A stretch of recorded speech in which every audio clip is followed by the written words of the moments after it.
오늘 본문은 아브라함의 아내 사라의 죽음에 대한 이야기입니다. 그런데 특이한 점은 성경이 그녀의 죽음에 대해서 너무 상세하고 길게 서술하고 있다는 점입니다. 창세기 23장 한 장 전체를 할애하고 있어요. 성경에는요, 약 2930여 명의 인물이 등장하는데 그 중에서 어떤 사람이 중요한 사람일까요? 성경이 그 사람의 죽음을 어떻게 평가하고 서술하는지 그것을 보면 우리가 짐작할 수가 있습니다. 일반적인 사람에 대해서는 잔다, 죽었더라, 떠났다 이렇게 이야기를 하는데 중요한 인물일수록 또 구속사적인 어떤 의미가 있을수록 길고 자세하게 묘사를 한다는 것이죠. 아브라함의 아내 사라도 물론 중요한 인물입니다. 그러나 구속사적 측면에서 볼 때 그렇게 중요한 위치를 차지하고 있지는 않습니다. 그럼에도 불구하고 성경은 사라의 죽음에 대해서 매우 자세하게 23장 전체를 할애하면서까지 길게 서술하는 이유가 무엇일까? 뭔가 중요한 메시지가 있지 않을까? 그런 생각이 드는 것이죠. 창세기 23장 내용은 이렇습니다.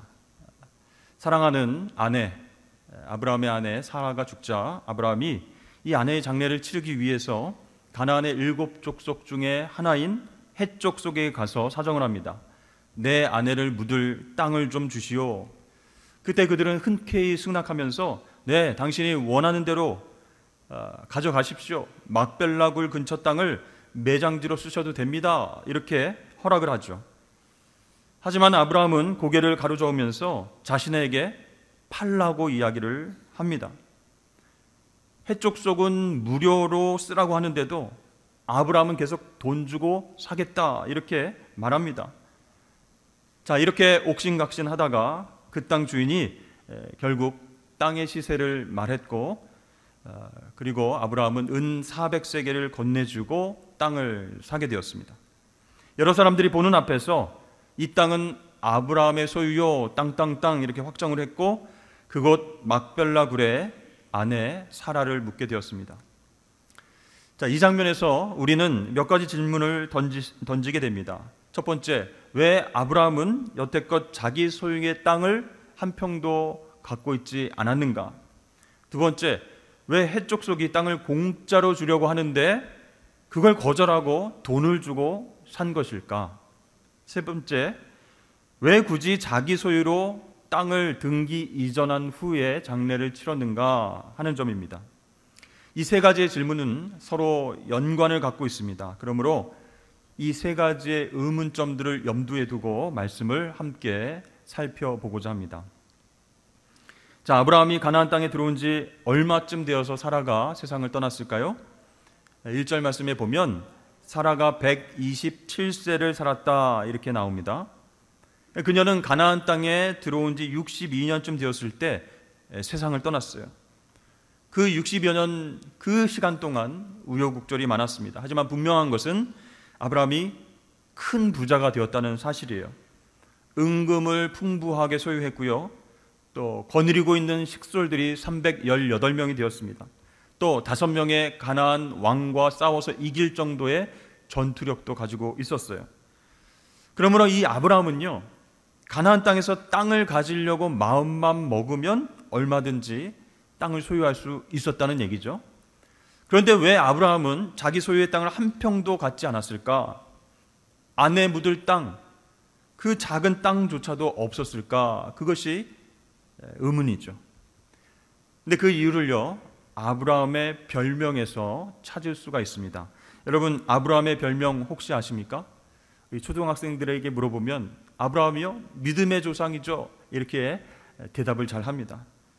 근데 여러분, 그의 별명이 따로 있었어요. 그것은 바로 히브리 사람이었습니다.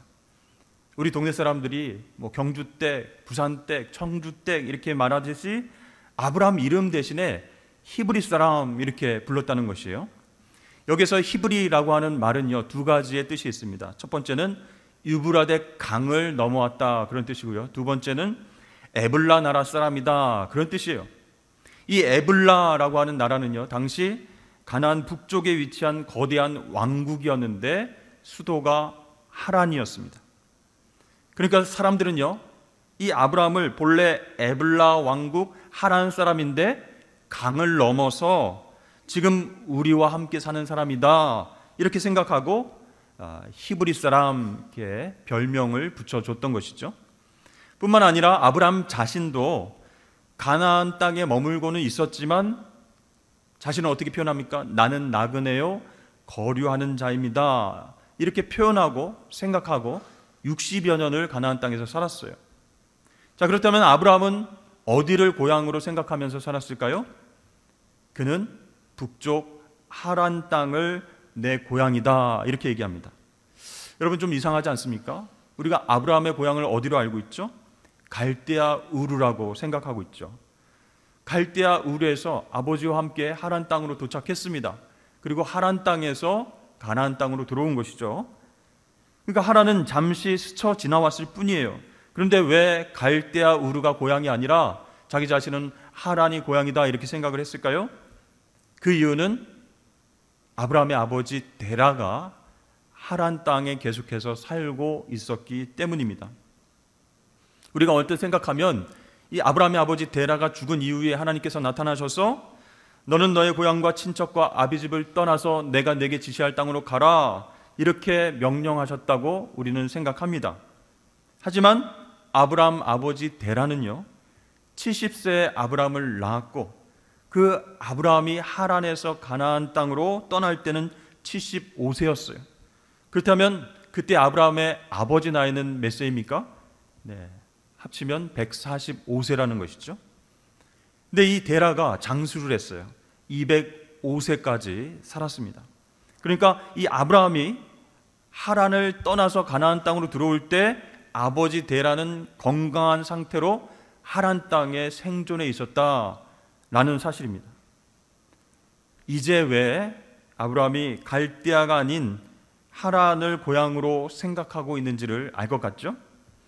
왜 가나안 땅에 잠시 머물다가 떠날 나그네처럼 살았는지, 또 큰 부를 이루었음에도 불구하고 이 가나안의 땅을 사지 않았는지를 우리가 조금 이해할 수 있을 것 같습니다.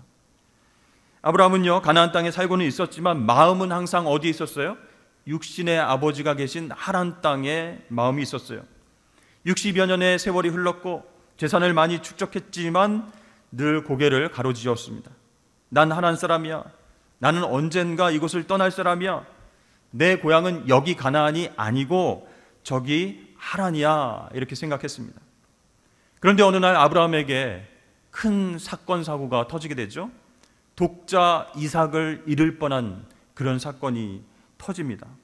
이어서 사랑하는 아내가 소천하게 되었습니다. 이 아브라함에게는요 너무나 충격과 같은 소식이었습니다. 소설가 김홍신 씨의 첫 시집 제목이 한잎의 사랑입니다. 그분의 아내가 암으로 처절하게 투병을 하다가 세상을 떠났는데 그 시집 속에는 죽은 아내에게 바치는 절절한 마음이 가득 넘쳐나고 있습니다. 한 편의 시를 소개해드리면 내가 떠난 후 그리움에 북받쳐 내가 세상에 없는 줄 알면서 그냥 걸어봤다. 지금 거신 전화는 없는 번호입니다. 그래 너 없는 세상 난 어쩌란 말이냐.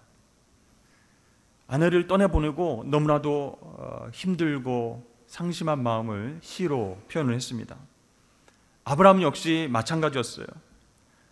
독자 이삭을 잃을 뻔했고 사랑하는 아내 사라도 이제 떠나가게 됐습니다. 그 사건들 앞에서 아브라함에게 큰 깨달음이 왔습니다. 나는 지금까지 고향을 어디로 생각하며 살아가고 있었던가? 어디서 왔다가 또 어디로 가는 존재인가? 그때 내리를 스치며 생각하는 것이 바로 횃불 언약이었습니다. 여러분 횃불 언약 들어보셨죠?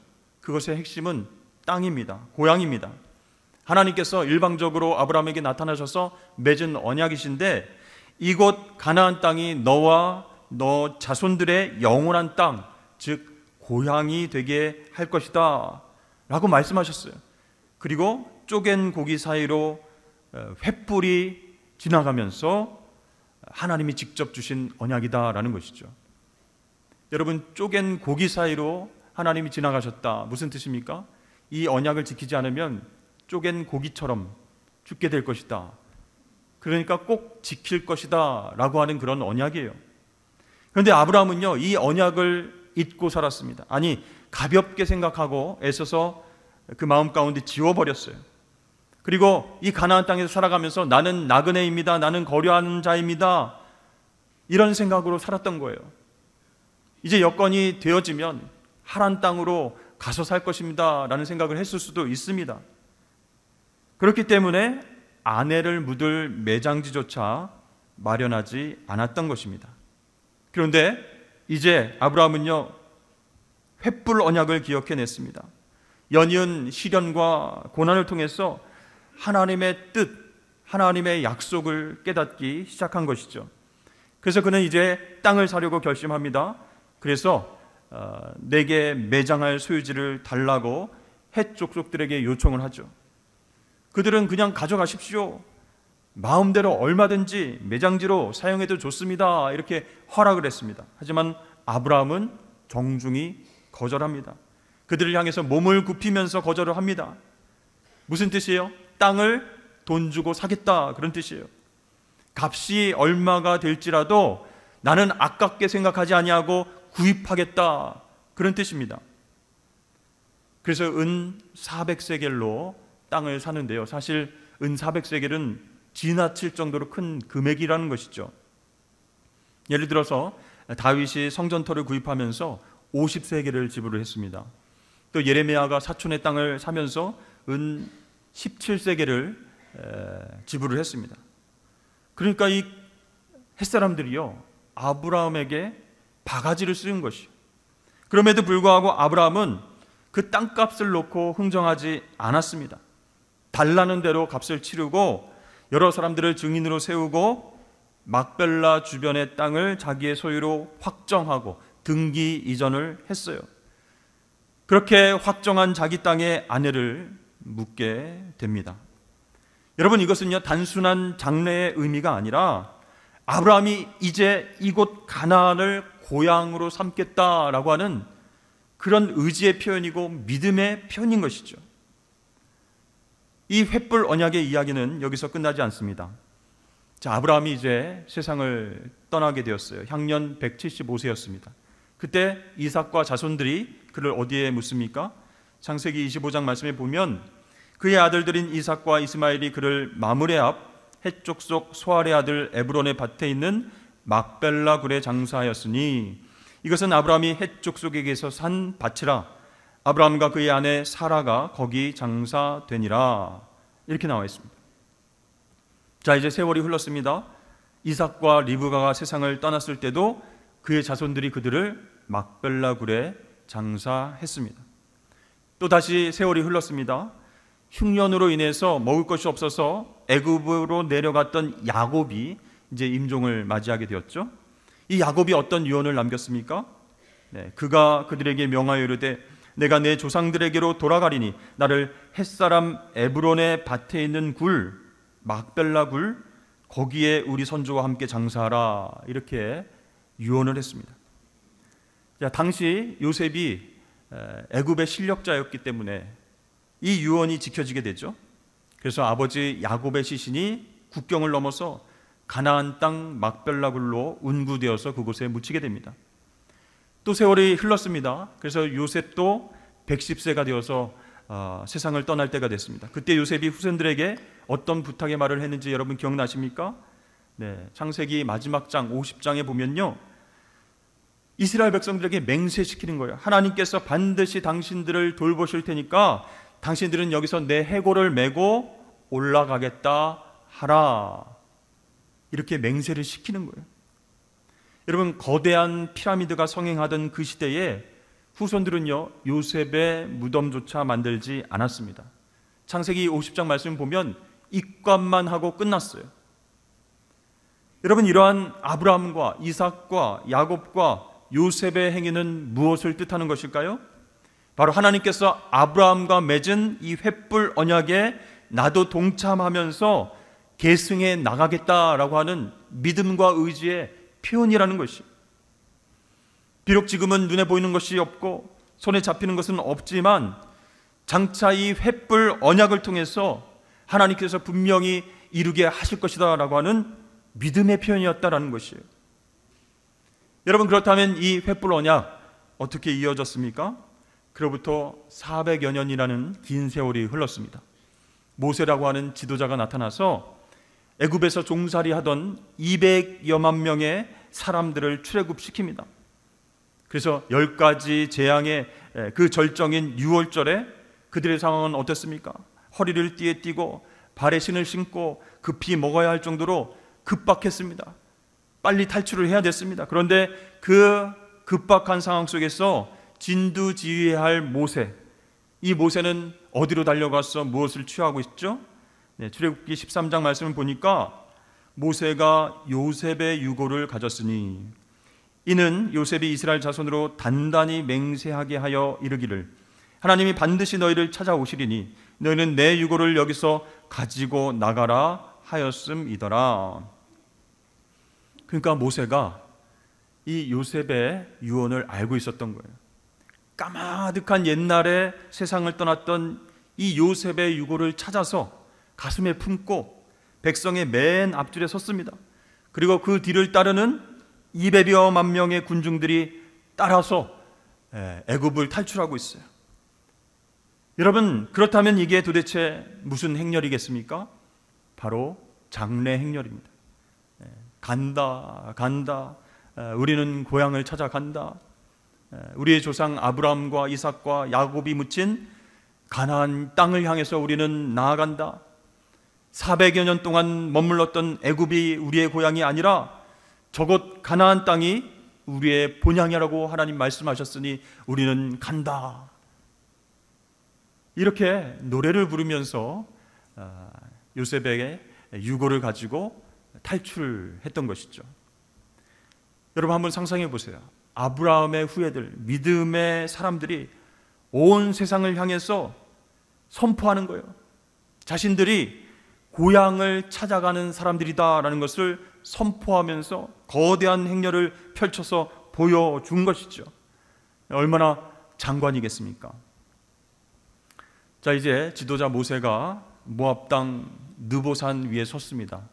나이가 120세가 되어서 세상을 떠나기 전에 앞서서 그는 모든 리더십을 여호수아에게 넘겼습니다. 모세는 사실 가나안 땅, 약속의 땅으로 들어가고 싶었지만 하나님께서 여기까지다라고 말씀하셔서 모든 리더십을 여호수아에게 넘겨주었어요. 그때 모세가 무엇을 인계했을까요? 여러 가지 하나님의 말씀, 그렇죠? 그리고 율법을 지켜야 한다고 하는 순종에 대한 이야기, 또 하나 애굽에서부터 가져온 요셉의 유고를 인계했습니다. 자, 그래서 이 여호수아도 지도자가 되었어요. 이 유고를 가슴에 안고 어디를 건너요? 요단강을 건너서 여리고성 전투, 또 아이성 전투를 거쳐서 가나안 땅 북쪽에 이어서 남쪽을 점령합니다. 그리고 나서 또 이스라엘 자손이 애굽에서 가져온 요셉의 뼈를 세겜에 장사하였으니 이것은 야곱이 100크시타를 주고 세겜의 아버지 하몰의 자손들에게서 산 밭이라. 그것이 요셉 자손의 기업이 되었더라. 아멘. 그러니까 이것이 여호수아 24장 마지막 장 이야기거든요. 그러니까 여호수아서 마지막 장에 창세기에서 나왔던 요셉의 죽음, 요셉의 뼈에 대해서 다시 등장하고 있는 것이에요. 그러니까 모세가 애굽으로부터 가져온 그 뼈를 장사하는 것으로 이 가나안 정복사의 대단원의 막이 내리게 된다라는 것이죠. 여러분, 그래서 오늘 본문 창세기 23장이 너무나 중요한 것입니다. 아브라함의 아내 사라의 묘자리, 이 땅을 구하는 사건은요, 창세기 15장에서 일방적으로 베푸신 하나님의 횃불 언약에 대해서 아브라함이 처음으로 믿음으로 반응하는 출발점이었기 때문에 너무나 중요한 것입니다. 아브라함은요, 지난날 하나님께서 쪼갠 고기 사이로 지나가시면서 말씀하신 그 언약들이 훗날, 먼 훗날 이루어질 것을 확실히 믿었습니다. 그 믿음을 땅, 묘자리를 사는 행위로 표현한 것이죠. 하나님께서 분명히 이 땅을 나와 나의 자손들에게 주실 것이다. 이젠 이 가나안 땅을 나의 고향으로 삼고 그렇게 살아가야겠구나. 이렇게 깨달으면서 땅을 비싼 값에 매입해서 그래서 거기에 사라를 장사하게 되었던 것입니다. 여러분, 이 믿음의 행위를 하나님은 의로 보셨어요. 그리고 칭찬하셨습니다. 그래서 아브라함이 믿음의 조상이 되고 하나님께 칭찬받는 사람이 되었던 것입니다. 그렇다면 여러분, 오늘 본문 말씀을 통해서 우리에게 가나안 땅은 과연 어디인가? 과연 어디를 가나안 땅으로 생각하면서 우리가 살아가야 할까라는 점입니다. 첫 번째는요, 장차 우리가 영원히 거주할 하늘나라가 바로 가나안 땅입니다. 두 번째는요, 예수 그리스도 독생자의 피값 주고 사신 몸된 교회가 바로 가나안 땅입니다. 세 번째는요, 하나님께서 머물게 하신 삶의 현장이 바로 가나안 땅인 줄로 믿습니다. 그러니까 아브라함에게 말씀하셨던 약속의 땅 가나안 땅은요, 하나님의 언약이 실현되는 것이죠. 따라서 우리가 이 땅 가운데 신앙생활할 때 바로 천국과, 그죠? 몸된 우리 교회와 또 하나님께서 허락하신 머물게 하신 삶의 현장, 가정과 일터, 그 공동체가 바로 하나님의 언약이 이루어질 가나안 땅이다라는 것이에요. 여러분, 우리의 시민권은 어디에 있습니까? 바로 하늘에 있습니다. 그래서 우리는 땅의 보화를 쌓아두는 것이 아니고 하늘의 보화를 쌓고 사는 사람들이에요. 교회는 예수 그리스도의 몸이다라고 말씀하셨어요. 교회를 사랑하는 것은 곧 주님을 사랑하는 것입니다. 또한 하나님께서 지금 나로 하여금 머물게 하신 삶의 현장, 가정과 일터가 바로 나의 가나안이구나라는 것을 여러분 꼭 믿으실 수 있기를 바랍니다. 그런데 여러분, 오늘 말씀을 통해서 그것은 깨달았는데 나에게 임한 횃불 언약에 대해서 나는 어떤 반응을 보이고 있는가, 어떤 믿음을 하나님 앞에 보이고 있는가 한번 생각해 보시길 바랍니다. 내가 지금 머물고 있는 삶의 현장을 여러분 어떻게 생각하고 계십니까? 혹시 예전에 아브라함처럼 마음을 딴 곳에 두고 기회만 있으면 떠나려고 하는 그런 자세로 살고 있지는 않으십니까? 예전에 제가 중학교에 들어가가지고 충격을 받았던 것이, 한 친구가 그렇게 욕을 잘하고 자기 가정 욕을 그렇게 하는 거예요. 그러면서 정말 아버지, 어머니, 형제, 자매가 있는 그 가정을 어떻게 표현하느냐, 이놈의 집구석, 이렇게 얘기를 하는 거예요. 근데 알고 봤더니 항상 그 가정 가운데서 부부가 싸우는 거예요. 엄마 아빠가 싸우면서 그런 욕설들을 내뱉는 거예요. 그러니까 본인도 자기가 행복하고 편안하게 살아야 할 그 가정이 이놈의 집구석이 되는 거예요. 정말 떠나고 싶은 곳, 중학생인데 가정을 떠나고 싶대요. 빨리 취직하고 돈 벌어서 안 보고 싶다, 그런 얘기를 들었을 때 제가 충격을 받았습니다. 여러분, 지금 내가 머물고 있는 삶의 현장, 그것이 가나안 땅이고 하나님의 언약이 이루어지는 장소임을 믿으시길 바랍니다. 저는 서울이 고향입니다. 그곳에서 태어나서 초, 중, 고등학교, 대학교, 신학교까지 나왔죠. 그리고 결혼도 했습니다.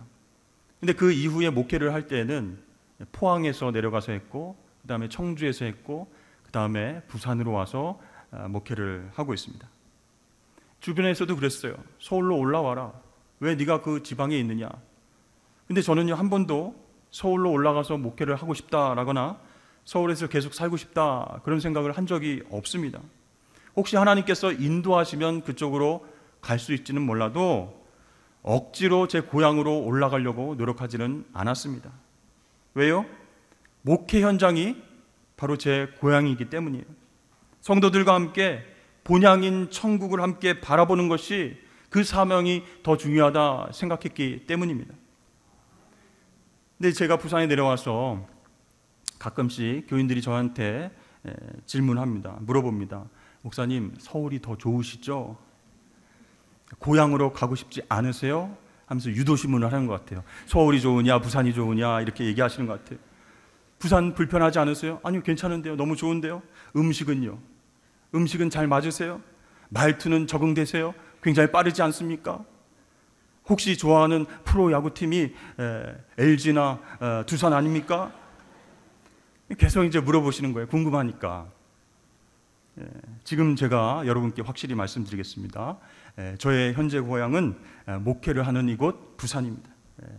응원하고 좋아하는 프로야구팀은 LG나 두산이 아니라 롯데 자이언츠입니다. 부산 갈매기 롯데 아이가. 또 저는 이제 해운대, 광안리, 송정바다, 푸른 산들을 너무 사랑합니다. 또 이곳에 주의 핏값을 세우신 산성교회를 사랑합니다. 여러분, 우리가 가나안 땅을 어떻게 생각하고 살아가는가? 우리 모두는요, 나온 고향을 떠나서 더 나은 본향을 향하여서 나가는 사람들이에요. 그러므로 나의 가나안 땅이 어디입니까? 하늘나라, 천국이죠. 예수 그리스도의 핏값으로 세워주신 몸된 교회, 산성교회입니다. 그리고 여러분의 삶의 현장, 가정과 일터입니다. 왜냐하면 이곳에서 하나님의 언약이 성취되기 때문이에요. 그렇다면 우리는 어떻게 살아야 되겠습니까?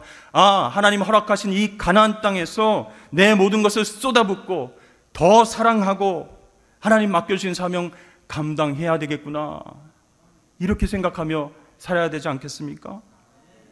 여러분, 이곳을 하나님께서 허락하신 나의 영적 고향으로 삼고 이곳에 뼈를 묻을 결심으로 막벨라구를 여러분 사셔야 돼요. 여러분, 예수님께서 비유로 말씀하셨죠. 보화가 묻힌 그 밭을 어떻게 한다고요?